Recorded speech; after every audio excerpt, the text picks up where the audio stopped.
Come closer. Listen well. I'm going to tell you a story, but it's not about heroes or happy endings. No. This is a story about fear, about a village that let superstition poison its very soul, and the terrible darkness that answered its call. This is the story of Khetpur. You have to understand, Khetpur was a place just gasping for life. A place where desperation took root in people's hearts much, much faster than any crop could in its soil. And once that kind of root takes hold, well, it strangles everything else. For 3 long months, it was like the sky had just forgotten them. It wasn't blue. It was this bruised, dusty yellow color that promised nothing but more heat. The drought, you see, it was a sickness, and it wasn't just infecting the land. It was infecting their minds. I mean, everything was dying. The earth itself was split open with these dry, thirsty wounds. And the wind that whistled through the neem trees at night, it didn't sound like leaves anymore. It sounded like sobbing. And inside the village, that growing dread, it started to curdle. Whispers turned to blame. They needed someone, something, to blame for their suffering, and they decided a curse was upon them. Now in this dying village lived a woman named Savitri. They called her Vidyamai, the healer. Her hands, they knew the secrets of every root and every leaf. She had eased fevers, mended bones. She'd brought so many of their own children into this world. She was life, in a place that was forgetting what it even meant to live. And then came the night that changed it all. A young woman, Rupa, was having a terrible time in childbirth. Savitri was there, of course she was, her voice a calm anchor in that storm of pain. But this time, the storm won. The baby lived, but Rupa did not. The silence that followed her last breath, it only lasted a moment. Then a single voice, sharp and full of poison, screamed out, "Chudail heye! She is a witch!" And those words, they were like a spark in a tinderbox of fear. All the trust they'd placed in her for decades, just gone, burned away in an instant. Savitri faced them, and her eyes weren't filled with guilt. They were filled with this awful clarity. She told them, "I've given life, not death, but all of you, you have become blind." She pleaded with them. She reminded them of the very children she had saved. But grief had made them deaf. Fear had made them blind. They didn't listen. Of course they didn't. They just saw someone to blame for all their pain. The chieftain, who was Rupa's father-in-law, he pointed his finger and declared her a witch who had cursed the entire village. They dragged all her remedies, her life's work, from her little hut and just set it all on fire.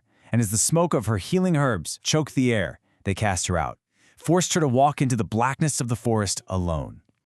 So she walked to the one place the villagers all feared, a place she used to find some peace, the old, forgotten temple of Kali.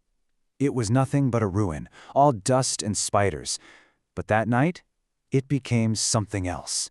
The healer's grief curdled into a cold, hard knot of pure vengeance. What she did next, it wasn't frantic. It was cold. It was precise. She dug a pit in the temple floor with her bare hands. She made a crude little doll out of clay, and she bound it in a piece of cloth she'd stolen from the chieftain's own home. Oh, this wasn't madness. No, this was a ritual. With a piece of charcoal from a dead fire, she wrote a vow on the doll's chest. Ter suk meri pias, a promise, a curse. It means, your happiness is my thirst. And then she buried it, and with every single handful of earth, she whispered her rage into the ground, sealing her intent. Back in the village, the curse didn't strike like a lightning bolt. No, it was much worse. It seeped in like a sickness. And it started in the house of the chieftain, the very man who had condemned her. A strange kind of rot started to settle over his home, a decay you could feel in the air. First, there was a smell, like something had died inside the walls, but they could never find it.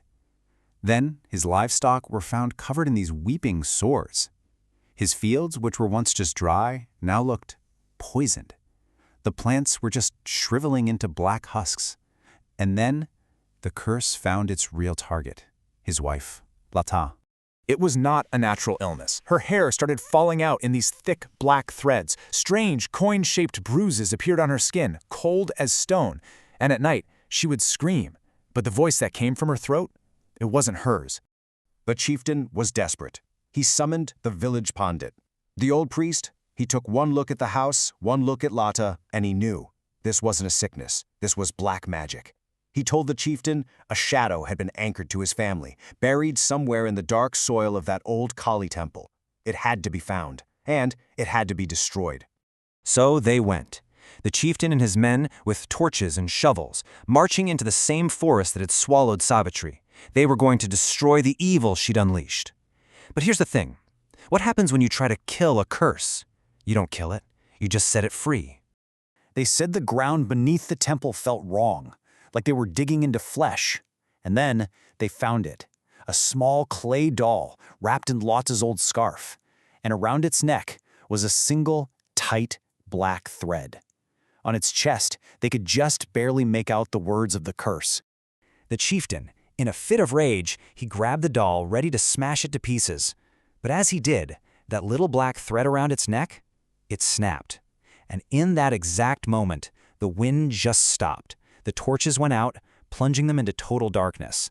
And from the deepest shadows of the temple, a voice whispered, "Your end is my beginning." The next morning, a terrible, heavy silence hung over Khetpur. When the villagers finally got the courage to go near the chieftain's home, they weren't met with screams. They were met with a stillness that was so much more horrifying than any sound.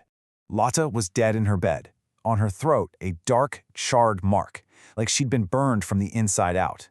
And lying on the pillow, right next to her, was the clay effigy. It was perfectly intact, except for one thing. Its neck, right where that black thread had been, was now just a small pile of ash. Savitri was never seen again, but they say her last warning to the village still echoes on that wind that blows through the neem trees. She told them, "You must now understand for yourselves who is truly alive and who is dead." It's a warning, you see, to anyone who mistakes fear for justice. Because the people of Khetpur, they learned a terrible lesson. When you burn a witch, you don't destroy her power. You simply unleash it.